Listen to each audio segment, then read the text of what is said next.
of Chris Nelson. There it is. Yes. Ladies and gentlemen, and variations thereof, welcome to the Selectives Lorecast, a casual Elder Scrolls podcast. My name is Rotten Deadite, and with me today are people who have not received an order. So, yeah, I'm just going to start off here. Check that one off. Hey, James. I'm James. Yeah. I'm James, also known as Aramithius. Nick. I'm Nick, also known as Nick, sometimes known as Nick or Hey You. Michael. Hey, I'm Michael, also known as Scourgicus or Moon Sugar Leader. And I am Felix, also known as Banuhana Masaishi. And I am very exhausted. I literally ran here as fast as I could after work to make this. So let's all have some fun and talk about some dope Alessian lore. Right. Yeah. Physically ran all the way home. So it's quite a feat. Yeah. But I mean, Canada's only like this big anyway, so you didn't really have to go that far. Yeah, it was just 50 kilometers, no big. Yeah, which is as we all know, in freedom units is like a few inches. Says that 12 inches. So today the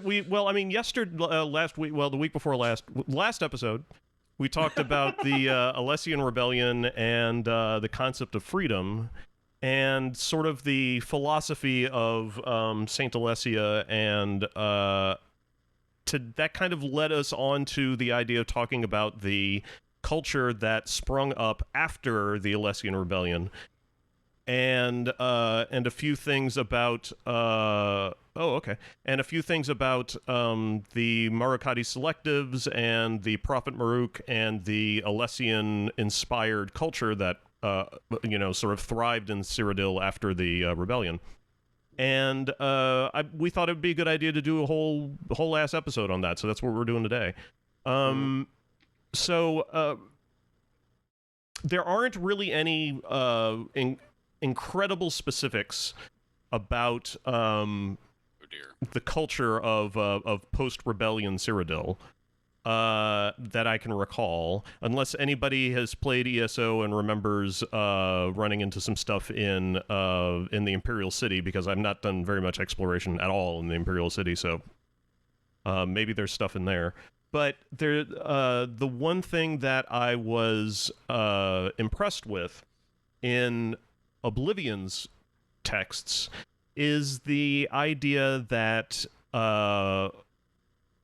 after Alessia's life, there were several, if I recall correctly, Alessian prophets, including, perhaps most famously, the prophet Maruk, who was probably an Imga, because he was referred to as the prophet most simian. And I say probably because I don't think anything actually specifically said he was Imga, right? Am I wrong about that, guys? I don't remember. I think everyone has just agreed that he's either an Imga or like an actual monkey imbued with speech. Right, yeah.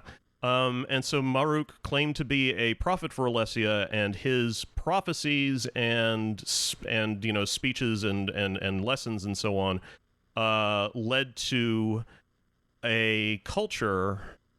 Did we get an actual name? Hold on a second, I'm gonna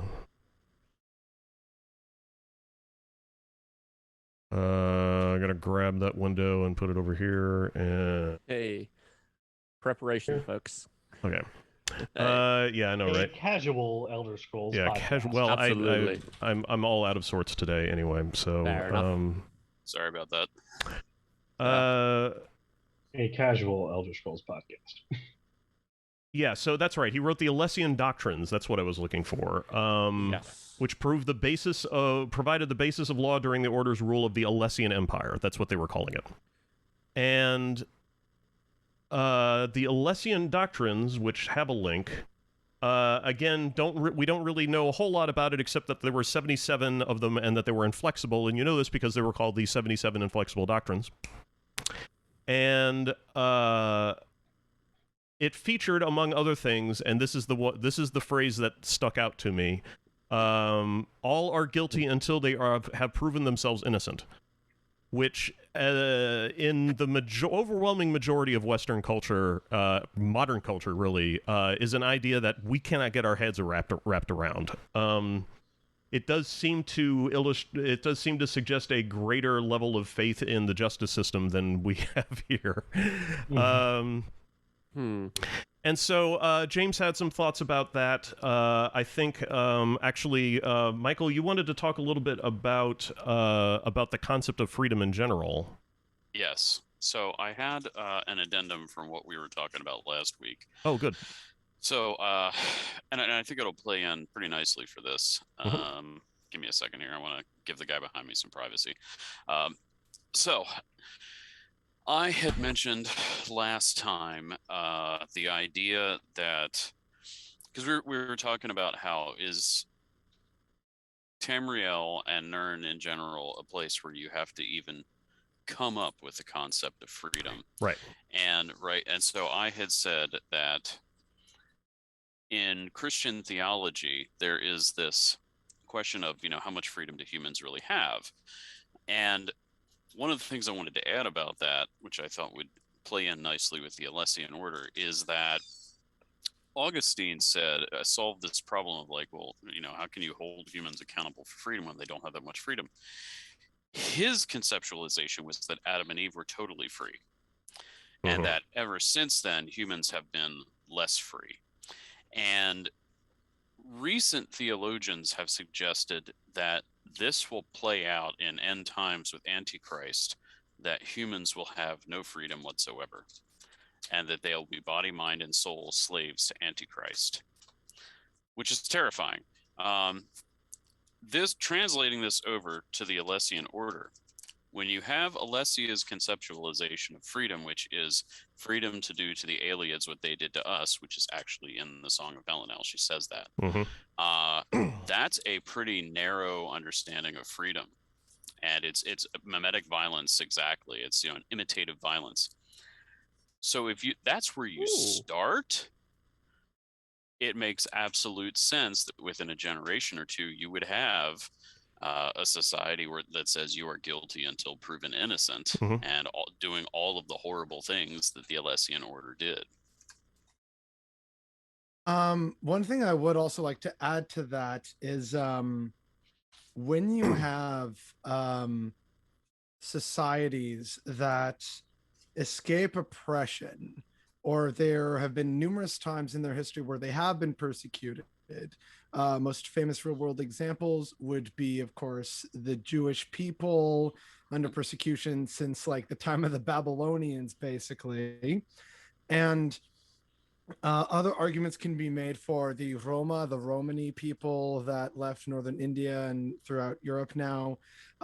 Cases could also be made for people who had their own slave rebellion, such as the Haitians in the 1800s, I think it was, or like late 1700s, I forget.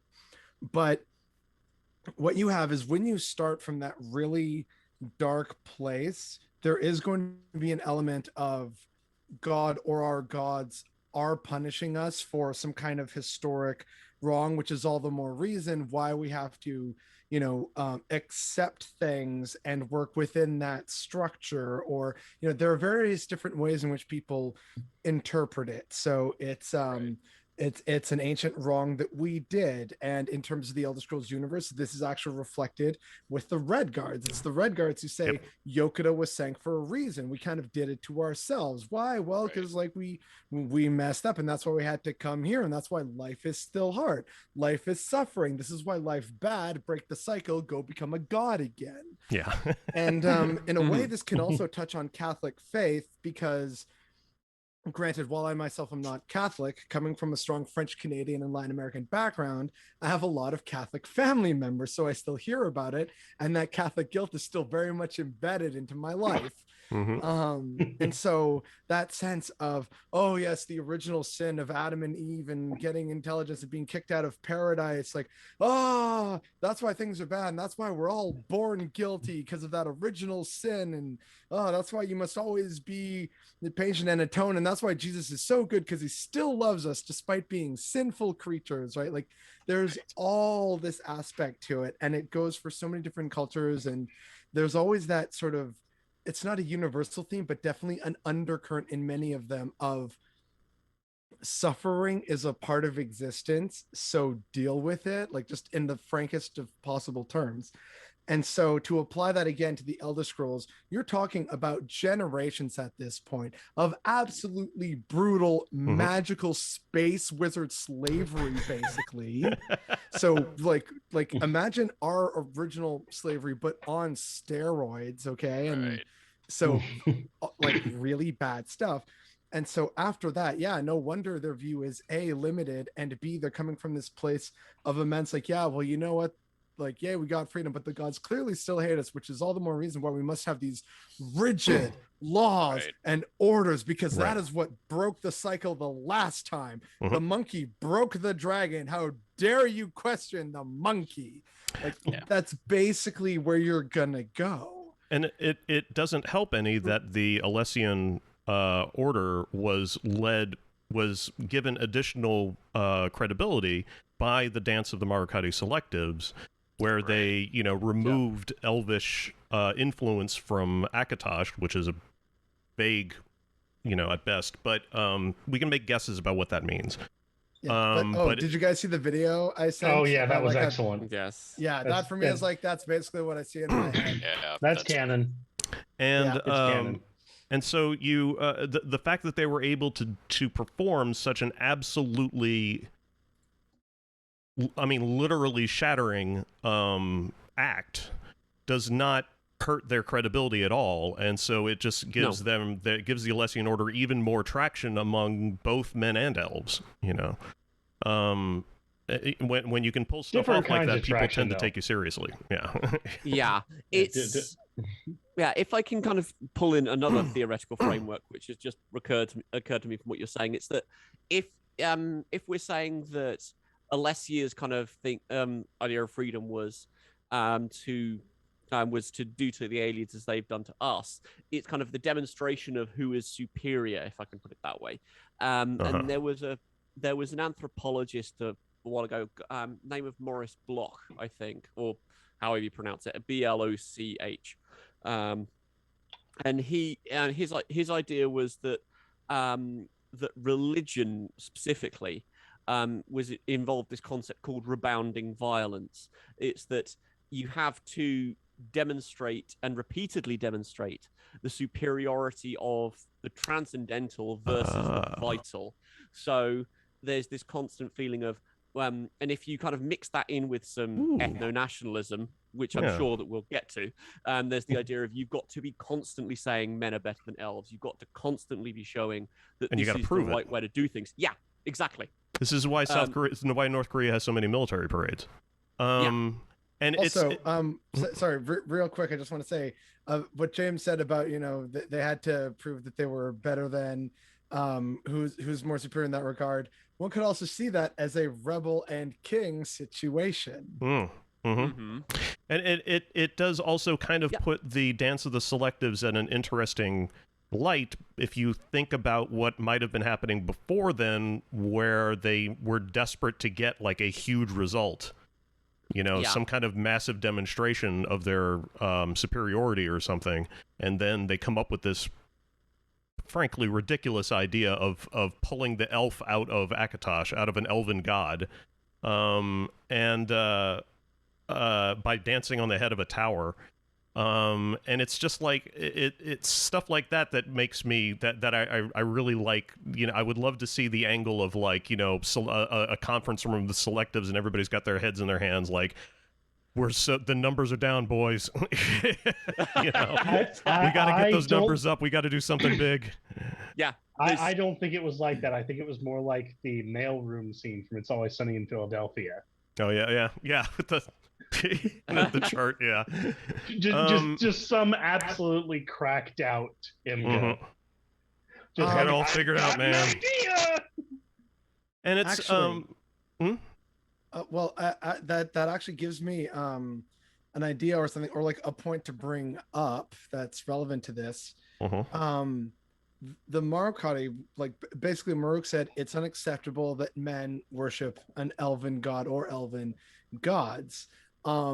Similarly, in Elder Scrolls, there's a parable of this with the forebear red guards, and how when they first show up, and yeah, they have the original gods, but then they're meeting and conquering Hammerfell.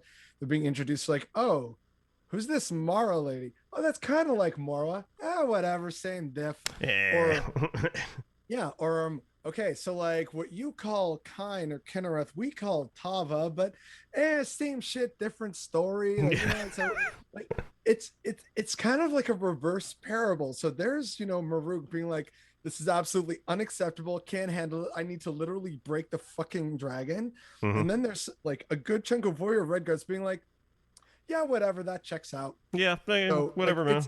It's the Teora, opposite brother. end of like still having different gods, because of course, as we've established before, like Akatosh is not Alkosh, is not Oriel, etc., etc. And yet there we have like one extreme versus another extreme of just, yeah, okay, that's cool, and then like little monkey man saying no, it's really not. So that is the furthest from cool anything has ever been. Yeah.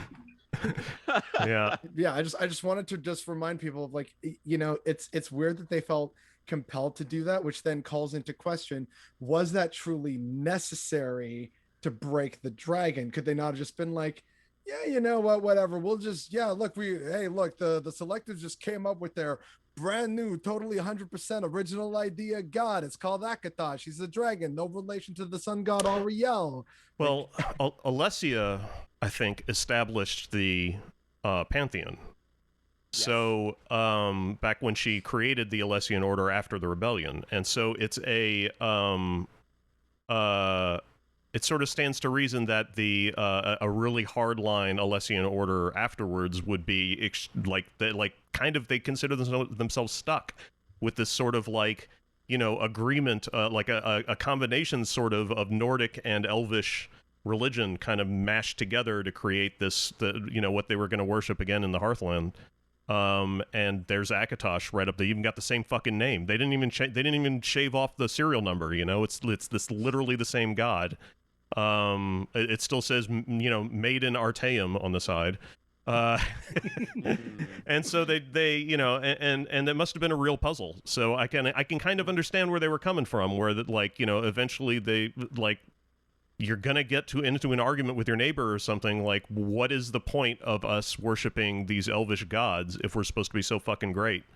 You know, why are we worshiping elvish gods? Why don't we have our own elvish gods? And the Marukhati Selectives basically just said, you know, we're gonna make our own Akatosh with blackjack and hookers. And although I do feel obliged to point out, there is only one book that I can find that says that Akatosh is an Elveri god. True. There's only Shazar and the Divines. So it's possible. It's also possible that Akatosh was a creation of the Selectives in terms of name, or I don't know whether entity, because I know that's questionable. So whether you can change Auriel into Akatosh. Well, but I mean, there was a claim that the Marukhati Selectives broke the dragon, and a common argument with dragon breaks is that the effects of the dragon break are felt both after and before the dragon break.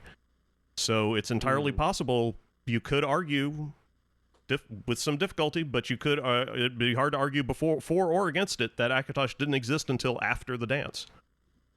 Yeah. Or did, because wibbly wobbly timey wimey. But Akatosh didn't exist, or rather, Akatosh exists because of the dance. Right. Yeah. There you go. Because you can't make the argument that he didn't exist because he does.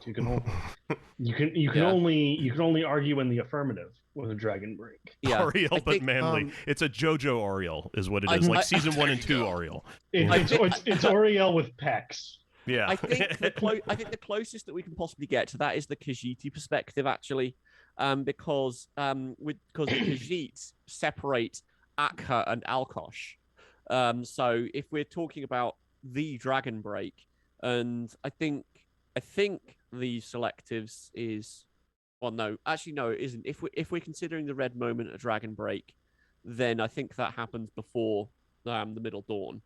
But if you consider the dragon break, kind of the dragon break, and kind of that the first shattering of the dragon, as in there was this unitary entity that was Akka for the sake of argument, because for the words of how the community work. But then what the Selectives did, broke it into several different pieces, and they said, and then they decided to focus on the one, because they also have quite a bit of active downplaying of other gods in general as well. They essentially do something similar to what Christianity has done in regards to other faiths, and take previous deities and say, oh look, there's a saint.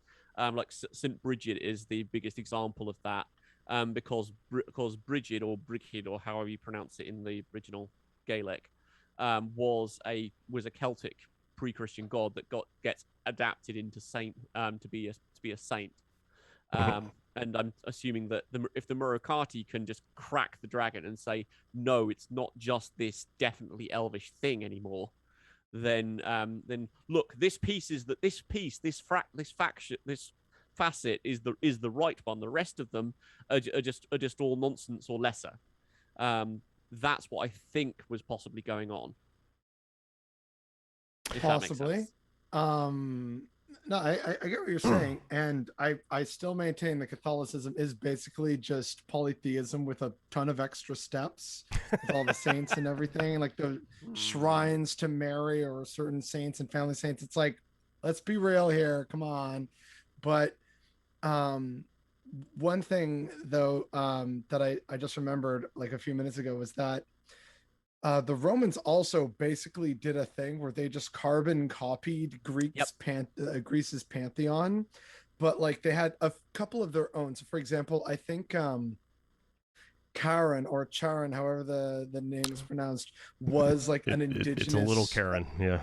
Okay, yeah, okay. The original Karen. Yeah. That game you were talking about, and like a few others that were indigenous to the Italian peninsula. So they added those, of course, to basically what they carbon copied, and then they just gave them different names. Like, okay, so it's not Poseidon, it's Neptune, and it's not it's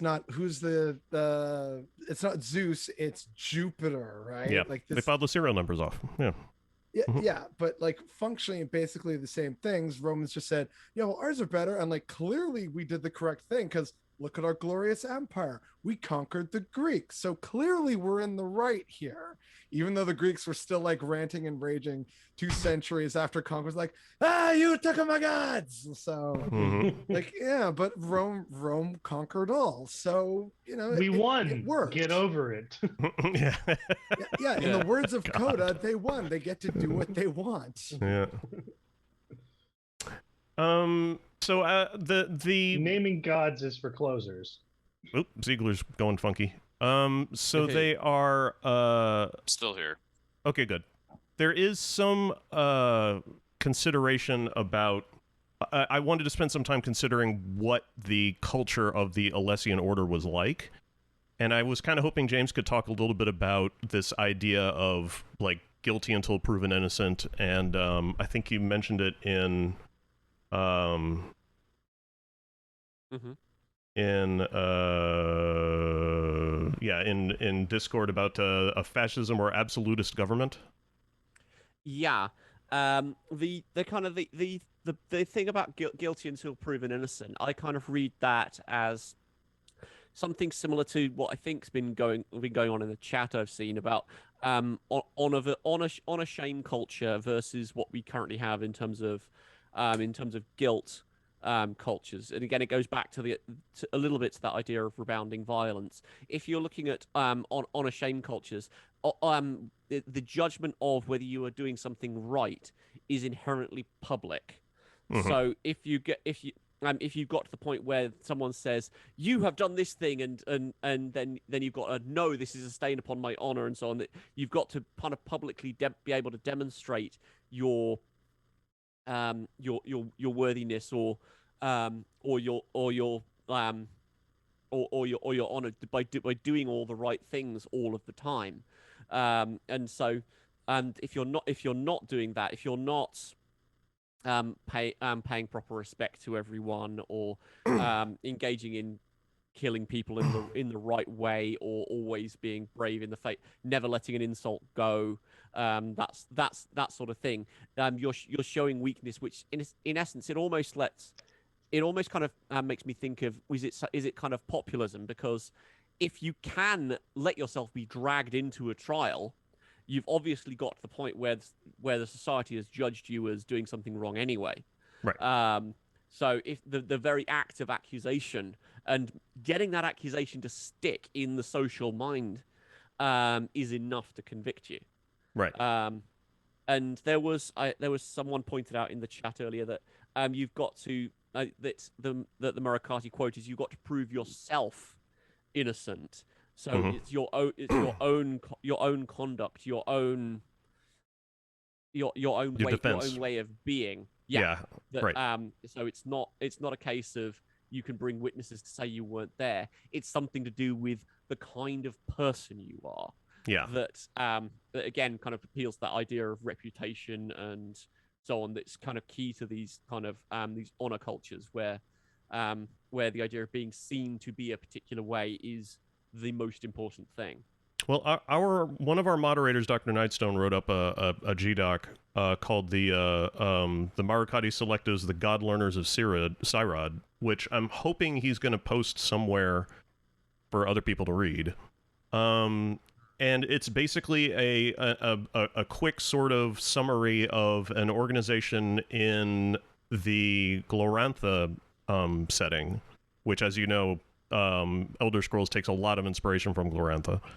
And it talks about this organization called the God Learners, and it sort of suggests strongly, I think, that the God Learners are very similar. Yeah, post it. Exactly, Doc. Yeah, post it somewhere where other people can read it. It's something that that the God Learners sound a lot like the Marukhati Selectives. In the respect that they are studying the same things or similar things in like the Elder Scrolls sense. They saw religion not as a body of mythology, but rather politics and theology. They looked at all the cultures of the mortal plane, saw the patterns in their faith, and went to construct monomythic pantheons and systems, which explains why they felt it was necessary for them to extract elvish tendencies from Akatosh in the first place, because they had this. They understood in a fundamental way that their Akatosh was the same Akatosh as the Elvish Akatosh. Which obviously they wouldn't stand for, being, so pro-manish it's ridiculous. And so because they studied these religions from the perspective of with the idea of manipulation in mind, they had this idea of doing the selectives dance and extracting elvish influences from Akatosh. And one of the things that to James's point about proving yourself innocent is that the God Learners had the ability to read runic precedents, to read runes about things and people, I think from people, determine what a thing is by identifying its runic precedents. I would imagine that it's not out of the question for a similar sort of scrying to be done on people in order to determine their guilt or innocence.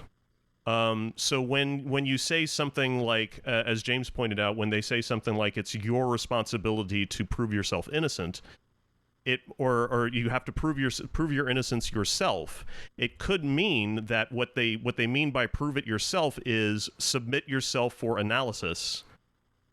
Yes. Is that what you're thinking? Yes, because that also goes to just something else, just to go on a total tangent. But the phrase "the exception proves the rule" kind of brings this out. If you think about it in how we think about modern language, well, no, it doesn't. It proves that the rule is wrong. But the original context of that is the phrase of that the word to prove is to test. So if you're the exception tests the rule. So yeah, well, you say you find an exception to a rule. You say, well, what does this mean for the context of the rule? How do you then readjust it or whatever? But if you can, but that's quite a neat idea. If you're kind of because there's a text talking about what the Selectives did, and that talks about numerous experiments were conducted to prove that Akatosh was different to Oriel, which is again similar to that use of prove. I'm kind of slipping into the word where it's possibly going to confuse the issue, but the idea that if you can kind of prove in that experimental sense, demonstrate in the experimental sense that you are innocent as opposed to guilty, with whatever that might mean, by adjusting your own purity and some way. I don't know whether that's really possible. And for some reason the Islamic notion of tawhid is pinging in my skull. And what is that? But it translates as oneness. It's a characteristic that is attributed to Allah in some ways. It's one of the pillars of Muslim faith. It gets translated as monotheism in some contexts. But if you can kind of demonstrate and affirm that sort of an attitude about yourself, and that there is that kind of both that test and that declaration in your skull, or in the way that you are, that might have something to do with it. And I'm sorry, I totally rambled all over the shop there. Nope. That's par for the course in this cast. Yeah. Yeah, that's what we do. You apologize for doing what we do. Yeah. So yeah, I mean, there's nothing in any Elder Scrolls games to reflect this, but I do kind of like the idea that the Marukhati influence on the Alessian Order had developed some sort of science, air quotes, for determining the value or nature of somebody, like the true nature of somebody. Yeah. So were they possibly doing something to detect a mimic?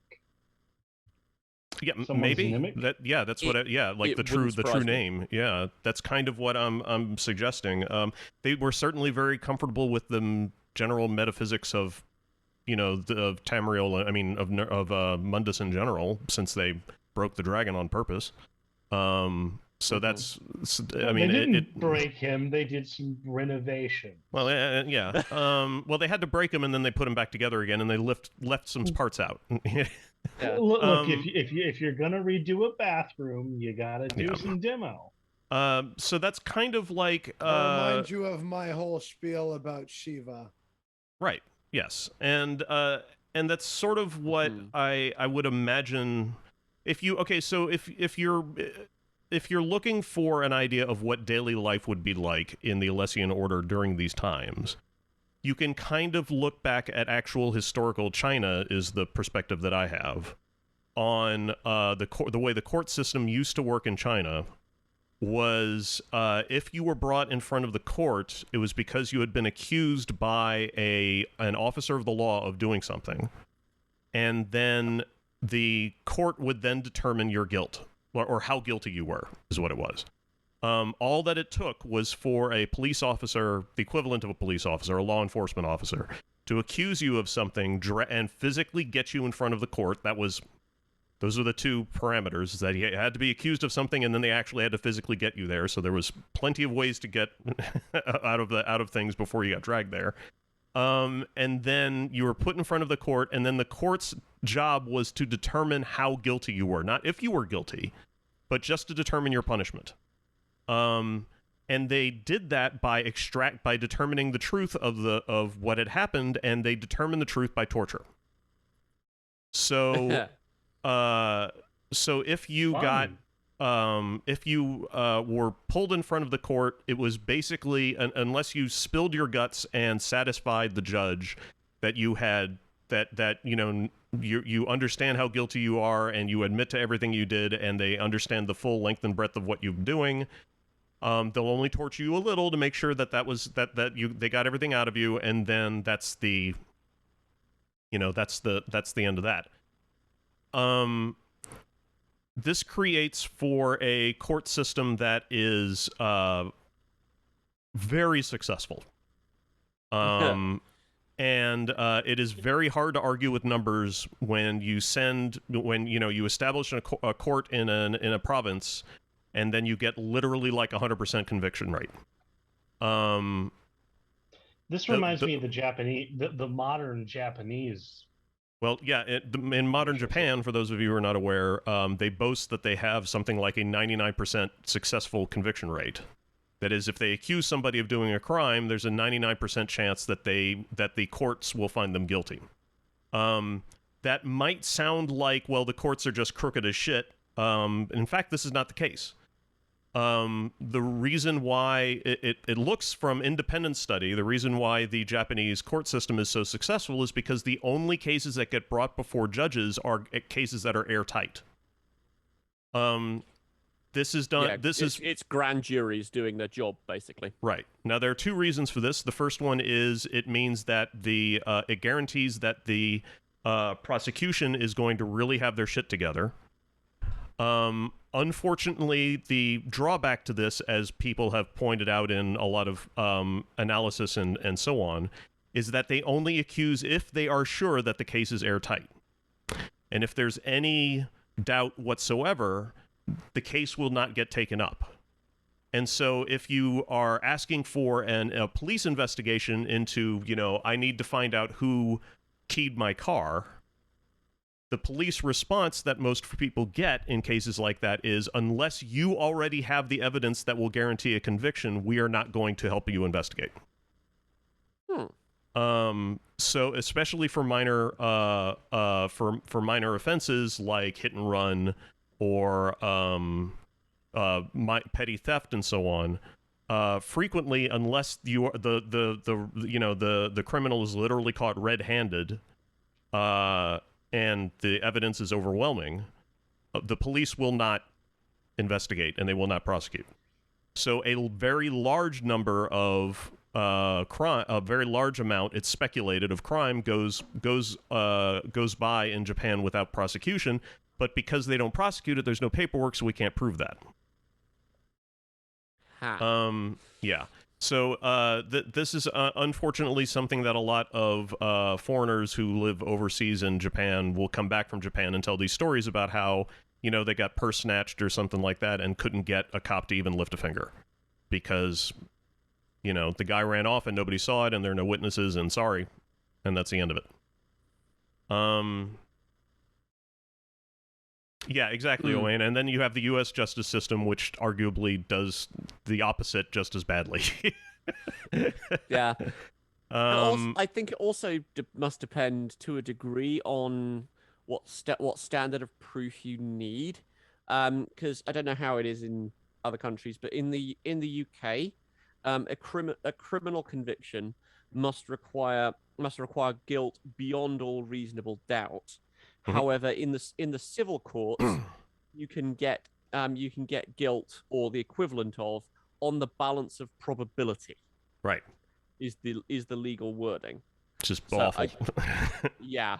If on the balance of probability it happened, then but I don't know whether whether there's just one standard of proof of beyond all reasonable doubt or similar in Japan, or whether there's something else going on. But Isn't that similar to the U.S. differentiation between criminal and civil courts? Like, isn't the standard of proof in U.S. civil courts at least moderately less strenuous than in criminal?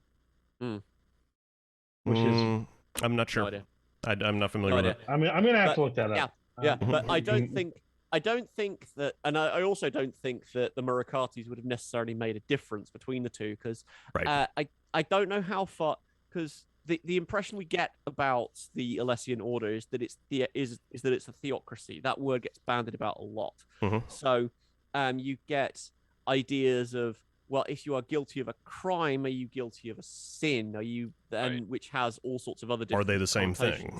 Yeah, are they the same thing? Mm-hmm. So in U.S. law, in criminal versus civil, we have, in criminal, it is beyond a reasonable doubt.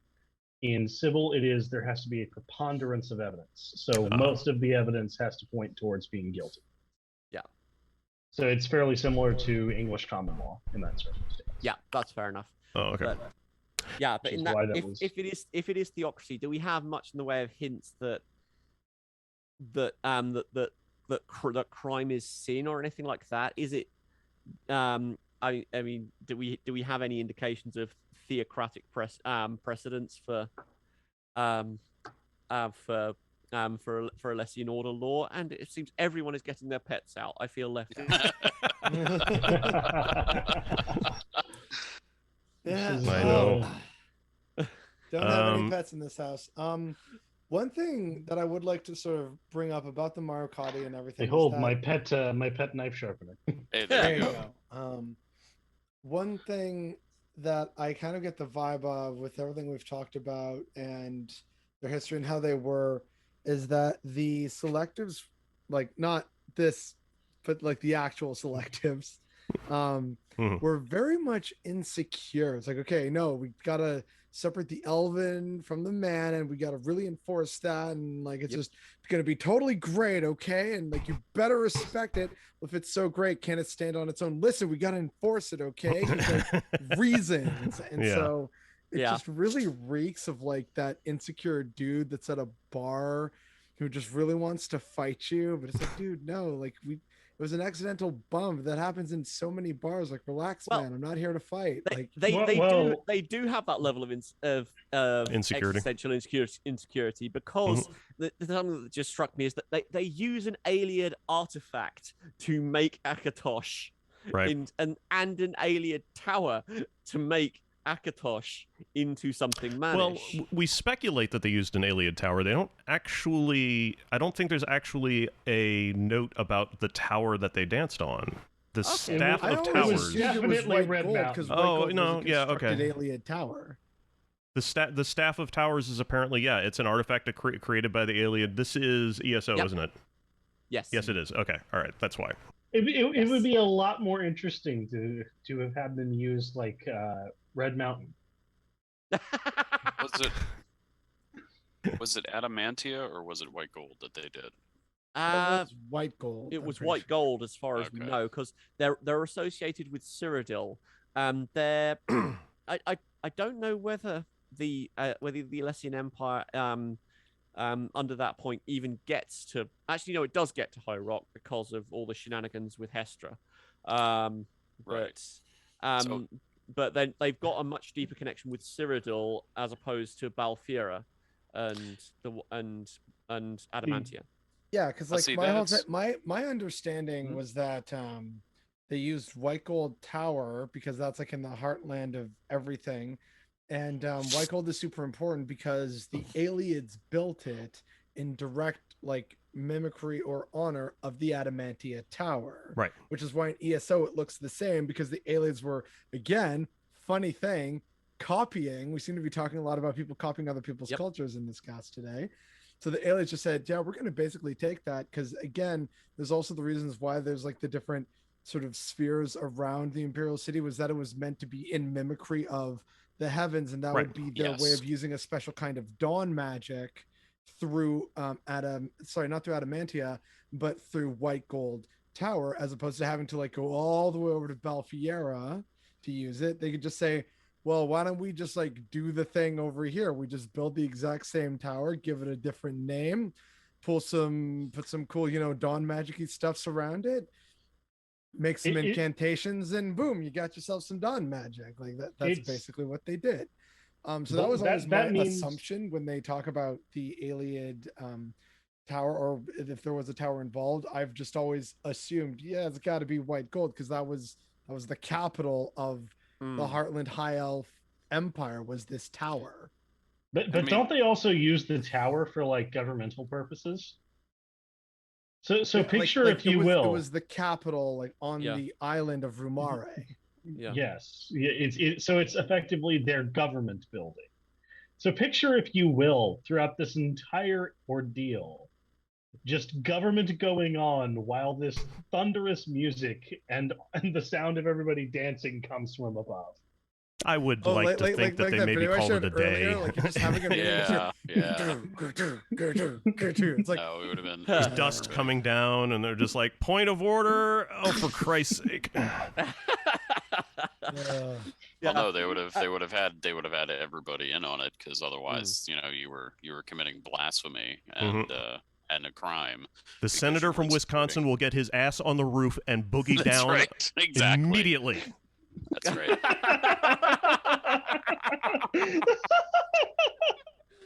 Yeah. So I think that I do think one of the things about that for me is really terrifying about the Marukhati. Felix was talking about the imitatio of white gold and of the imperial city. When you found this city as an imitation, not simply of Mundus, because you do have the two moons, but of the Arbus itself, placing White Gold Tower in the center of that, you are creating a crux by which to influence the entirety of the Arbus. Not just Mundus, but Aetherius and Oblivion, all of it. And the Aliens were up to some pretty serious shenanigans. And what is it the Numantia Intercept? Is that the one I'm thinking of? Yep, probably. I know where you're going with that. Yeah. Mm-hmm. Yeah. Where they're talking about this is the threat to empire type of situation. Yep. So that's it's bad enough, right? Like what the Aliens were possibly attempting to do with this city that they created, but then the Marukhati come along and they're like, nope, this is our toy now. Yeah. And we're going to do whatever we want with it. And they won. They get to do what they want. They won. They get to do what they want. And that, through that lens, then you take a look at stuff like the Great War, and God only knows what the Thalmor did when they were in charge. And you're looking at like mythopoetic war on a level that is unimaginable. So, gentlemen, I would like to draw your attention to a comparison. A man with a gun is scary. A chimpanzee with a gun is terrifying. Yeah. Yeah. You can reason with a man with a gun. Yeah. I watch Planet of the Apes. I love those movies. What are you talking about? That chimp's going to do whatever the hell he wants. I wrote an Imga motet. What are you talking about? Yeah. I trust the apes. And it's the Imga must have been so sad when the elves just disappeared at the end of the fourth era. They're just like, where'd everybody go? It's going to be real hard to run this organization of ours without somebody to be angry at. And then they got angry at Bretons. Yeah. Well, just to give, for Elder Scrolls 6, thirst trapping, the idea of what the Thalmor would do with influence over White Gold Tower is something that we really do have to worry about, because they have definitely compromised the Empire. Yes. And it's not beyond the realm of possibility that the Thalmor could march their asses into White Gold Tower. Even a small contingent of representatives from the Thalmor could theoretically, with the influence they have over the Empire, get something very dangerous done. They did. In the Tower of Mundus, They did. During the Siege of Imperial City in Legends, the Daedra worshipping general with the Orb of Vermina. The events that get played out in the Elder Scrolls Legends, you're stopping. I'm confusing him with Nephila Largus, because I've been playing through the Southern Elsewhere quest line lately, but I can't remember the name of the Narfin or something like that. Mm-hmm. The Thalmor general is Narfin. We might have just got away very luckily, because it turns out that he was a Vermina cultist, and so he was mucking around with one of Vermina's artifacts in the White Gold Tower, rather than necessarily doing what the Thalmor proper would do. Well, God bless. Thank God for that. Thank you, based Vermina. Yeah. What a dire situation when that is like the lesser of two evils. Right. Yeah, exactly. Right. Yeah. That's really scary. Yeah. That's like saying, thank God we're dealing with the Taliban and not ISIS. But yeah. There is something that kind of makes that does just make me wonder though, that whether the White Gold Tower still has still is that sort of that sort of a thing after the events of the Oblivion Crisis and the destruction of the amulet. Can it even do that stuff anymore? I would assume not. Oh, that's an interesting point. I would assume that they broke it. Yeah. That now white gold has been deactivated. Yeah, and it's not as useful anymore. That's This is again in that whole theme of like each game, there's the deactivation of a tower, which raises all manner of horrifying thoughts. If the next game really is set in Hammerfell, we're talking about the Tower, and oh god. Yeah, I mean, is that going to be the end of the series? The game ends with an FMV of Todd Howard saying the Elder Scrolls is now done, go home. Yeah. Yeah. Anyway, Felix, you were trying to say something. Yeah, so like I don't disagree that like each game we basically see a tower become deactivated. Yeah. Well, at least it's like I guess you could say the soft reboot of the Elder Scrolls with Elder Scrolls 3, Red Mountain's deactivated, the Heart of Lorkhan is freed, in Oblivion, the Chimel Adabal is destroyed. But what the Chimel Adabal served as a purpose is still fundamentally intact in the form of the new covenant with Akatosh and that like statue in the plaza. So hang on. I'm going somewhere with this. With this. I know that's tenuous at best, but if we're talking about the selectives and how you had a separation of Akatosh from Auriel, and if it's Akatosh enforcing that, maybe one of the things you could do is re-bridge that gap and reunify them into a singular concept, and that's how you erase man from the equation.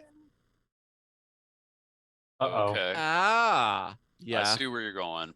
Yeah. Told you where I was going somewhere with that. That would be a perfect imitation. Oh, I like it. Yeah, that's horrible. You're welcome, everyone. This is why I'm here. Yeah. Oh God, can you imagine like a bunch of Thalmor troops attempting to dance? Well, they wouldn't dance. They'd do something else. I don't know. No. They would do like the classic medieval dancing of like, oh yes, hello. Mm-hmm. Yes. Oh, the Alamond, the Alamond. Yeah. But no, if you want to see that, I've seen a video of the Israeli IDF doing a perfectly choreographed kind of dance routine to Rock the Casbah. It is really bizarre, but they do just kind of like a perfectly synced kind of like almost. I always think of it almost like square dance type thing of to Rock the Casbah, but. And I fully believe that if the Thalmor were attempting to undo what the Selectives did, they would have to do it in the way that the Selectives did. It's going to require some dancing. Yes. And it's going to be painful to watch these absolute squares of elves attempt to get down like a bunch of monkeys on coke. I suspect that if the Thalmor were going to do something, it would be as mathy as you could possibly get, as you could possibly ask for. It would be like a marching band performance. It would be like basically if you got the computer club to stand in for the band. It would be it would just be 8-bit crushed, emu emulator music and math metal maybe. Yeah. No, marching like a college marching band at the halftime of a show. Mm-hmm. Yeah. No, I'm thinking of something like where you would have 32 different time signatures. Right. Yeah. Really inaccessible Meshuggah covers. Yeah. Yeah. Something by Dream Theater. And then it comes back together, and that's when the reunification happens. It's something just like a Tool that. album. Yeah. Cool album. I was thinking more like Polyphia, because they're all about the math rock and they have some really good songs like that. But also I just remembered something about, like, to relate it back to the towers aspect of the stuff that we're talking about, and it reminded me of something else that I want to talk about with regards to the White Gold Tower. But first, I remember like realizing years and years ago that in I think it's Daggerfall, I think, where the Palace of Sentinel is actually one main like building or tower with 8 smaller towers around it. And I was like, oh, that's kind of neat. Now, I don't know if that's still the case in ESO or if they're going to make that canon if there's a Hammerfell game in the future. But when I first saw that, the thing that I was talking about with Evan Smith at that point was, hey, maybe that was like the Red Guard's way of like simultaneously a middle finger to the races of Tamara, like, hey, fuck you, we can build towers too. But it was also potentially very necessary to stabilize their place in this new land. So maybe it's like one of those things of that's like a pseudo tower, if you want to call it that. But then that also reminded me of the actual White Gold Tower, and how we're all assuming and we're relatively sure that it is deactivated. But then that means, might there actually be a way to deactivate the tower? Or, weirder question still, is it actually deactivated if it's basically made in mimicry of the Adamantia Tower, which functionally can't really be deactivated? You're assuming it's a perfect copy, though. Like, yeah, that is an assumption, but it's still it's the question I want to explore of like, hey, does that mean like there might be a way to reactivate it, or along those lines? I mean, I don't necessarily. Well, I would just say this. Question. It seems to me like if the Marukhati Selectives were able to manipulate Akatosh the way they did, using one of 8 fully functioning towers, just one. I mean, a big one, to be fair. Okay, it was a big one. But if they were able to use a tower to rewrite, Akatosh Revision 2, what are the Thalmor able to do with theirs, considering that at this point it's the only functioning tower? But wait, isn't Adamantia still a functioning tower? Best of my knowledge. Yeah. Yeah, so that's like, they don't control that one, they only control Crystal like Law. Yeah. And like Crystal like Law, I'm pretty sure was destroyed in the Oblivion Crisis as well. Yeah. We get that snippet. And then the Green Tower, or Green Sap, like the walking tree, it stopped walking, which implies it's deactivated. Yeah. Or it's just taking a nap. It's just taking a rest. He's gonna be fine. There's also the implication that when the 2 moons disappeared and then they reappeared, and the Khajiit were like, oh, thank the Thalmor, we're gonna be with them now. That was the deactivation of the Khajiit Tower. Is there a tower in Argonia? I would argue in Argonia, the assassination of the main. But anyway, the Hist is not a tower. The Hist is not a tower. The Hist is their own mini Arbus. Right. Okay. Yeah. So then the last tower. If the Hist are a mini Arbus, does that mean that the Hist also have towers? Doesn't have to. Trees. The if they have a Lorcan, if they have a an Adra, etc., then yeah. But having their like the idea of like, this is sort of running off of the idea that the Hist are aliens, that they're an organization from either a previous Kalpa or a completely different Arbus altogether, which I'm all for. But they don't necessarily have to repeat the same. But imagine, I'll put it to you this way: if they're from a different Arbus, are they also therefore from a different dream, and therefore a different dreamer, and et cetera, et cetera, et cetera? So I mean, there's all kinds of. Could they, in the process of migrating to this Arbus, by necessity, had to have created some form of tower?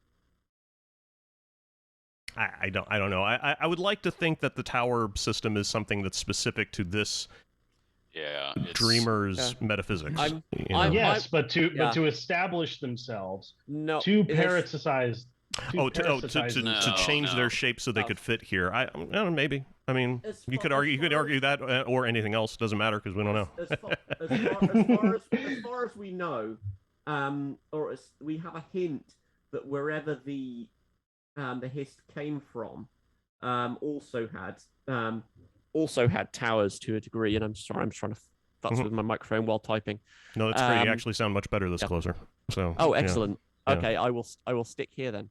It's a good tone. The book, Lost Tales of the Famed Explorer, the last fragment, has this brilliant thing.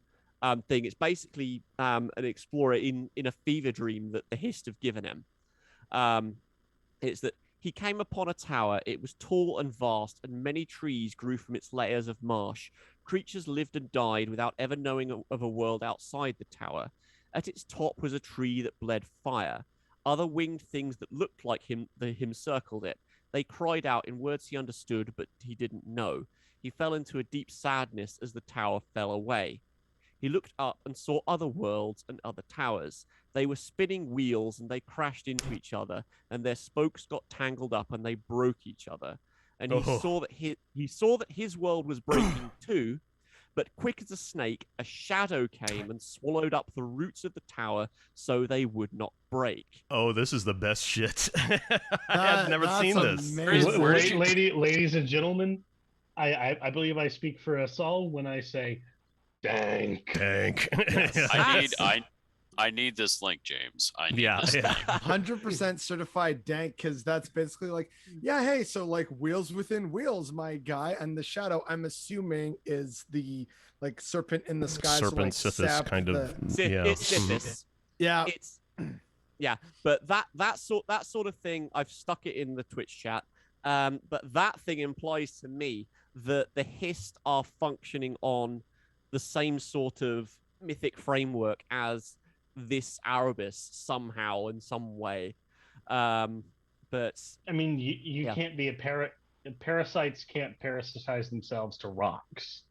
This is such a Lovecrafty fucking book. I'm reading through this and it's like, bro, it's the hist. What did you expect? Yeah, well, I'm glad. Like, I like when they sort of like retune Elder Scrolls into horror. You know, it's something that this universe, that the setting can do that it doesn't do very often. Yeah. You know, so it's usually stuck in high fantasy, and I like seeing them do that.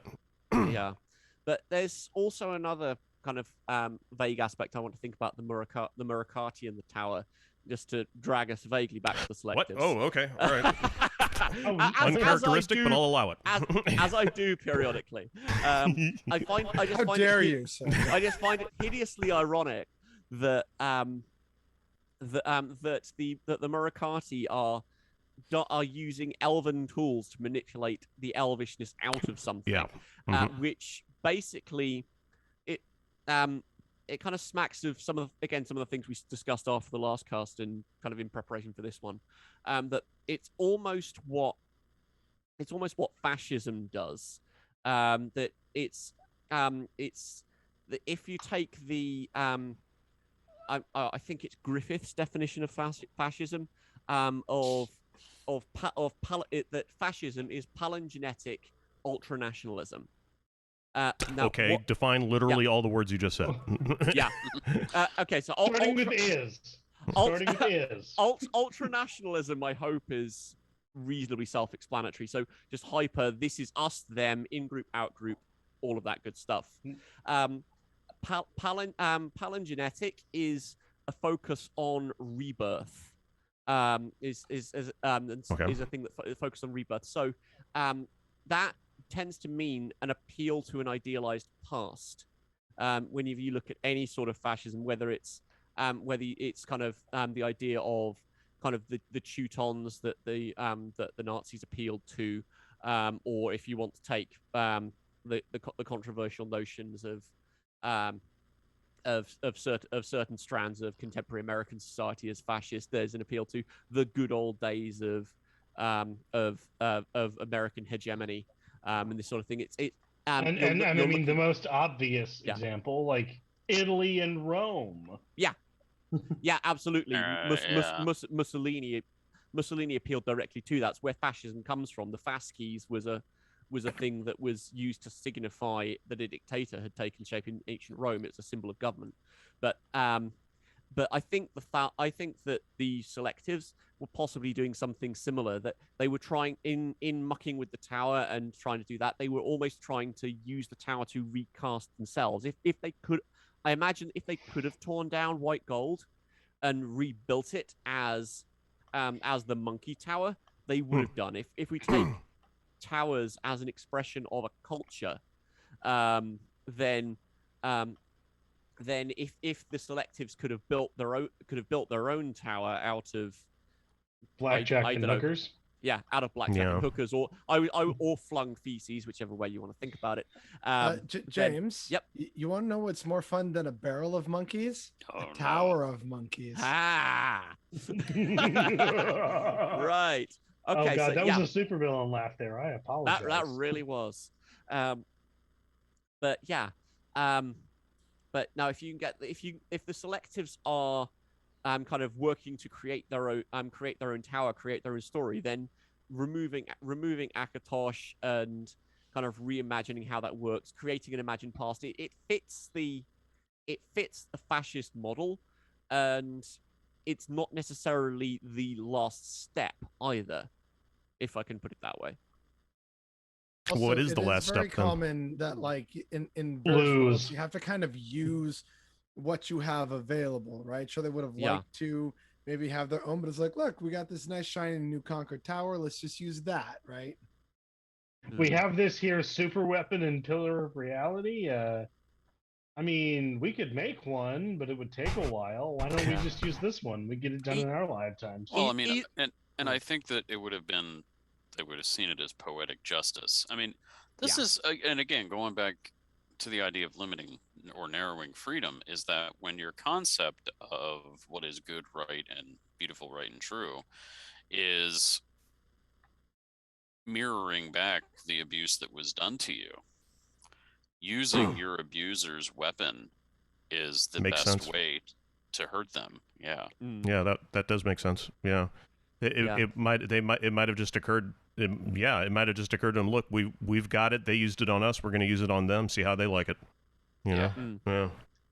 And the whole reason all of this happens is because of a limited framework of knowledge.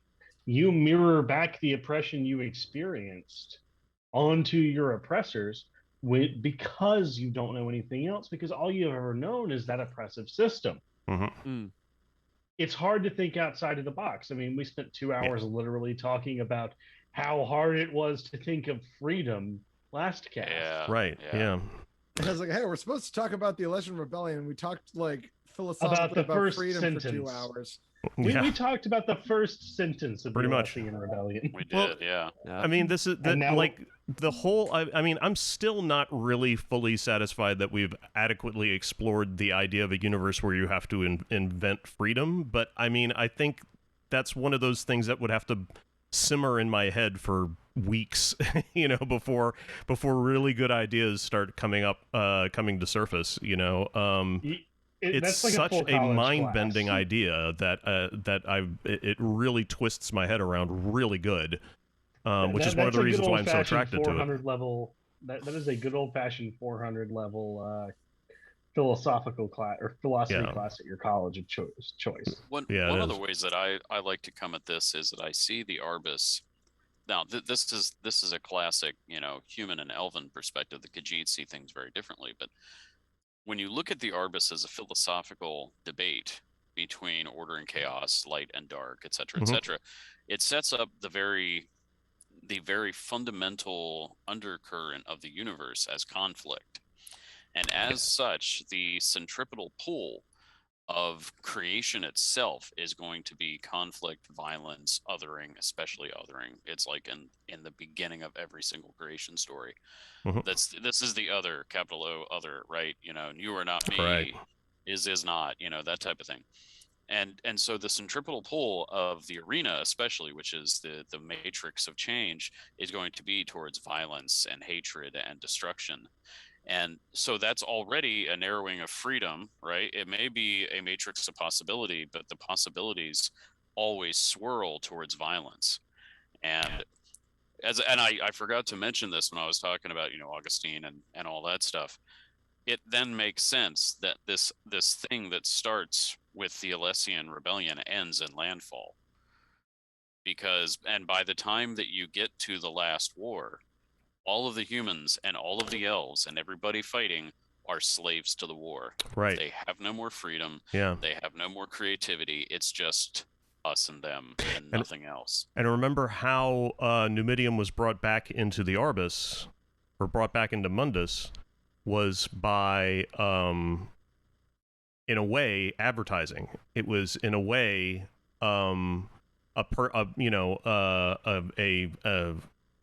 if depending on how real the story is in Coda, it was brought back by a promise by someone to, if you do this, then you will, if you do this really abhorrent idea that you've been fighting against your whole, for millennia, then you will get the thing that you actually want, Right.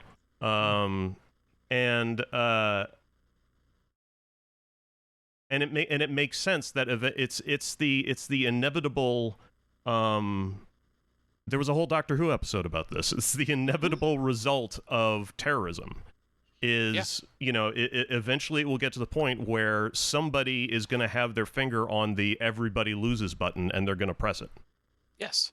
And it's that same and this is one of Peter Capaldi's episodes. It is. It's fantastic. In a very famous speech that he does at the end of that episode, and I apologize, James, for using Doctor Who to teach a lesson. It is similar to the one of the philosophical points of Coda is the idea of the childlike need to throw a temper tantrum and scream no. And it's something that that Capaldi points out in the episode is that this terrorism is inherently childish. It's incredibly myopic and self-destructive. It's Right. the whole cutting off your nose to spite your face kind of thing. And yeah, it's that is kind of the result of Numidium's return in Coda is like I said, it's somebody with the everybody loses button, and they'd rather push that than for somebody else to win that isn't them. They'd rather everybody lose, If we can't I'm win, going down. I'm everybody taking loses. y'all with me. Yeah. Yeah. And so the pull against that, then, so when you're talking about the trying to dream or create freedom, the pull against that is, I would argue, the Khajiit perspective, which is just to love where you are. Right. To love this place and to love people, which is why they had to be subverted by the Thalmor. Yeah. Because mythologically and mythopoetically, they were the thing holding back this final annihilation. But that's my idea.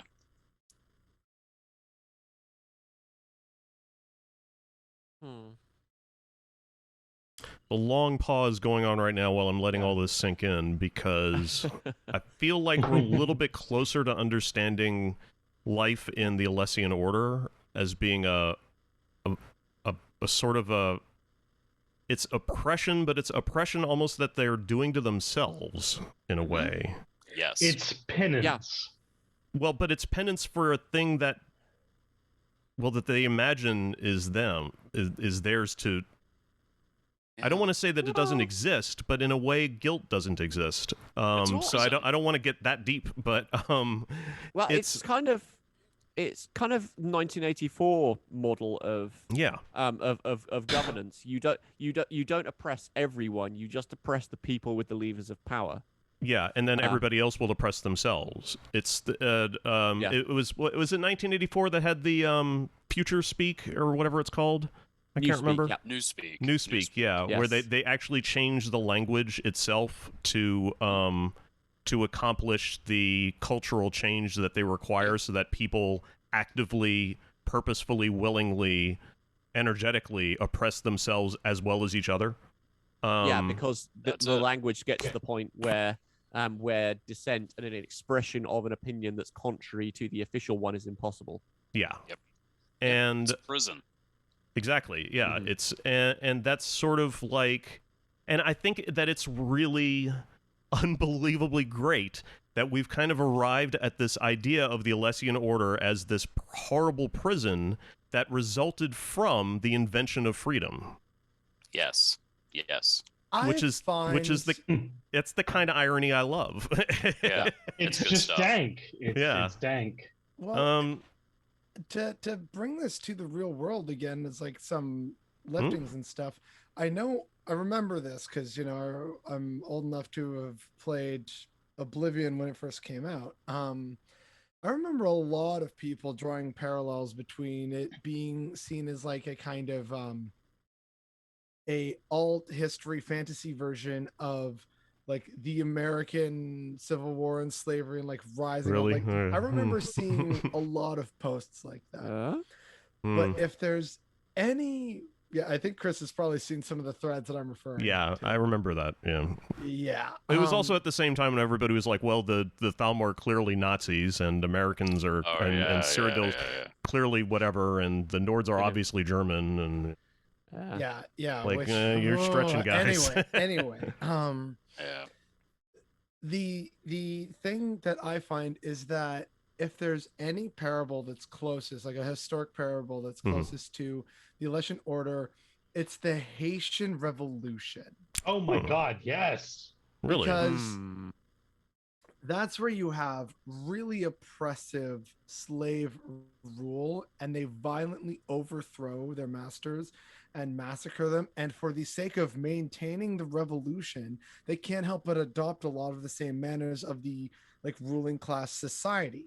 So there were many among the Haitian slaves who basically became the new aristocracy in Haiti, and that became their little club. And all the people who were still poor, well, forget that. And this is why we need a strong centralized military dictatorship, because, and this is unfortunately true, they were constantly being attacked or reinvaded and having to fight wars, and were afraid of another war coming back to them. That there was this deep militarism in early like Haitian culture and society, where it was we're like, look, many of the cultural aspects that the French imported here, not such a bad thing in my opinion, and this is why we still need to be ready to fight, because do you want to be in chains again? And that's why we got to make sacrifices for freedom. So even though we're kind of still in this prison, you got to make the sacrifices to keep up this lovely freedom that our forefathers fought and died to maintain.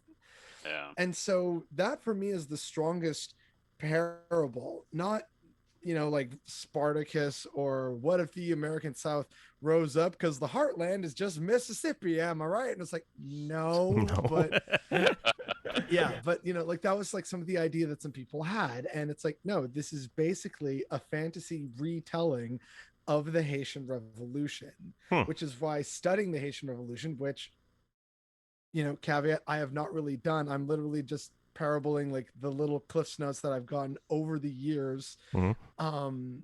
That's basically what it is. And that's why for so long, and still to this day, Haiti really struggles with democracy and anti-authoritarianism, because that's kind of all their island history has known. It's why Haiti, despite being half of the Caribbean island of Hispaniola, or Saint-Domingue, depending on your language,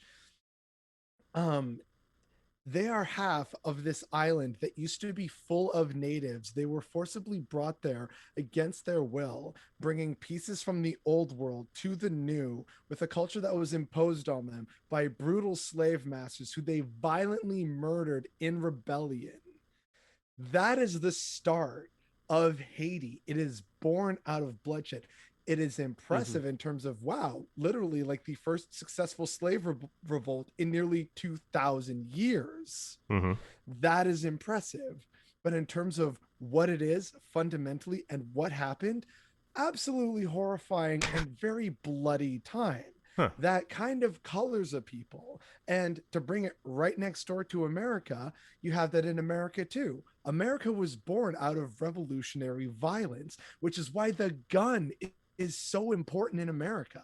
It is a fundamental right. It is what turns you into a superpower. It's what makes a lowly farmer patriot able to take on the greatest empire the world has ever known or seen. That is where that comes from. And while a part of that is true, it leaves out a lot of the other reality of a lot of the fighting and heavy lifting was done by the French and Spanish, which is why you were allowed to fight in your own backyard. But anyway, it's that mythos. Hey, that was that American politicians knowing how to play the game.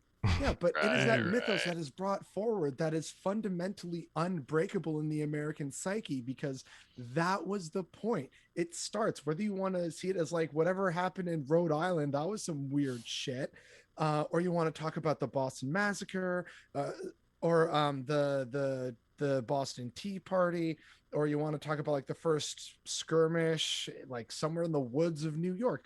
Whatever it is, the start of America was violent, and many of the rulers, despite talking about freedom, still did not see fit to give freedom to the indigenous people that they were exploiting and colonizing, or to the black people that many of the founding fathers happily continued to keep enslaved.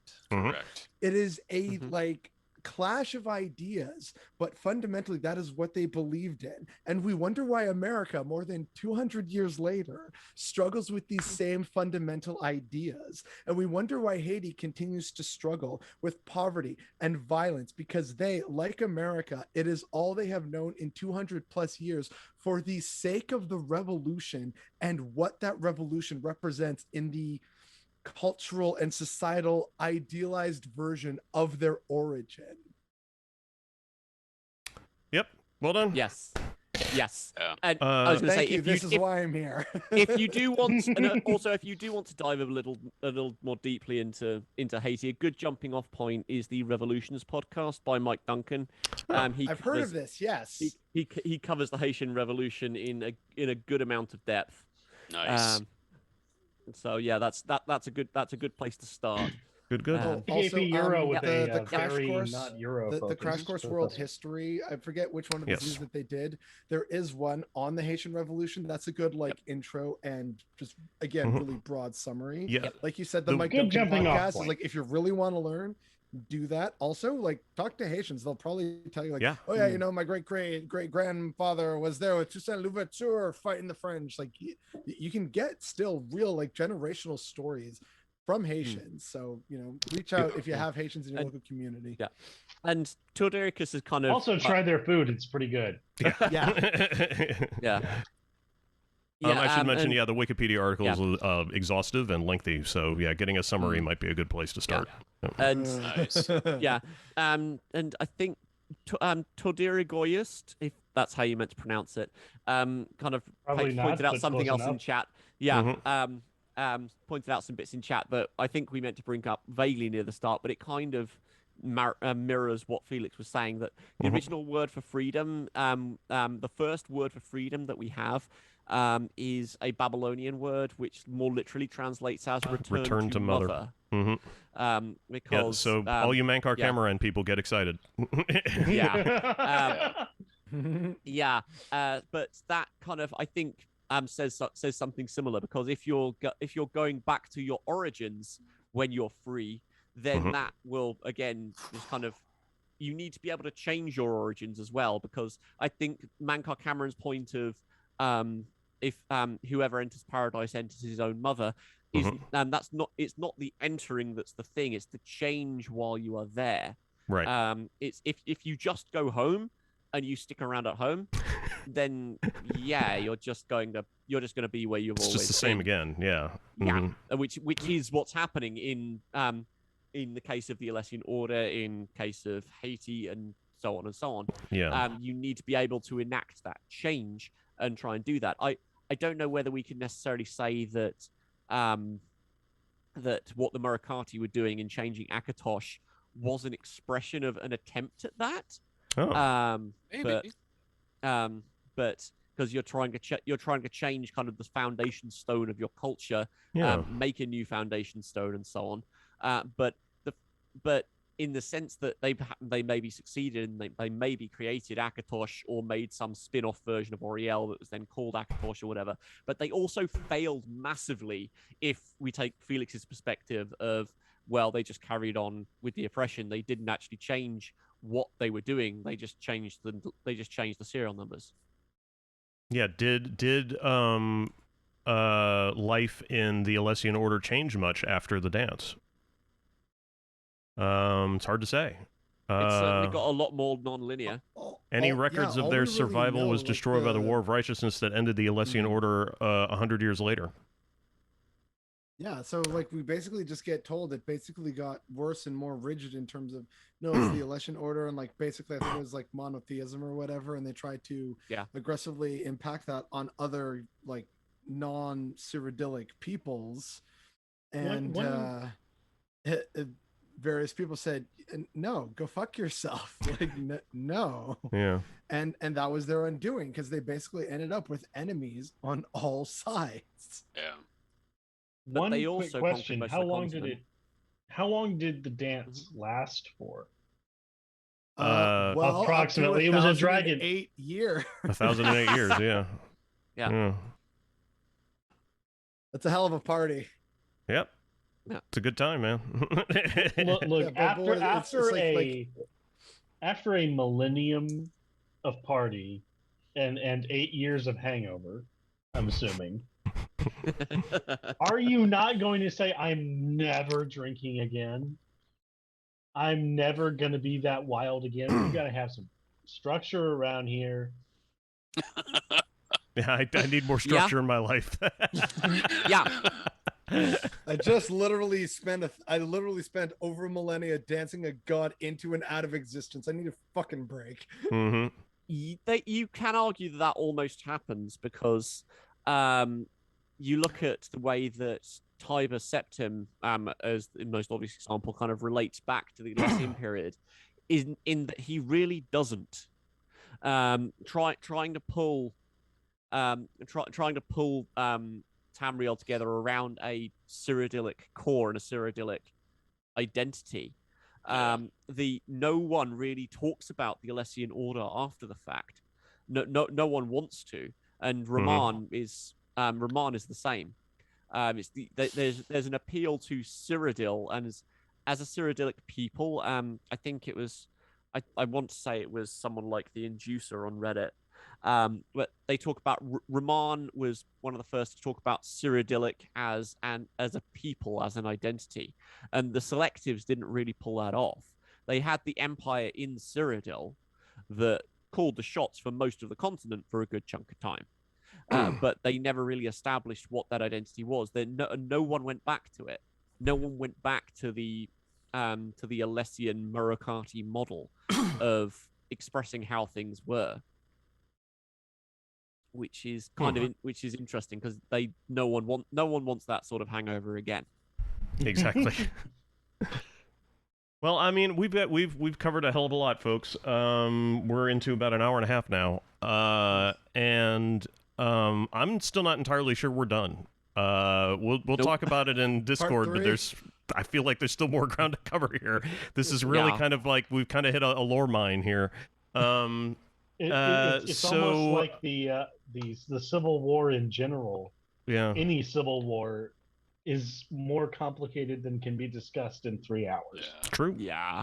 So let's call it here. I'd once again like to remind everybody that the Selectives Lorecast at gmail.com exists. Please send us questions and we will answer them. Did we get any questions? I don't think we did. Not over the last week. I think we bounce around so damn much in these casts. I think we're answering everybody's questions. That's good. Or at we have least no questions. We've covered everything. Or at least we're just bringing up enough other questions that everyone feels like they can't put them all in a single email. Right. Yeah. Maybe. Yeah. Yeah. How many questions do you have? Several. So I will. So we'll do this again in 2 weeks. In the meantime, everybody, wave bye. Bye. Take care. Bye. Thanks for joining us. Peace.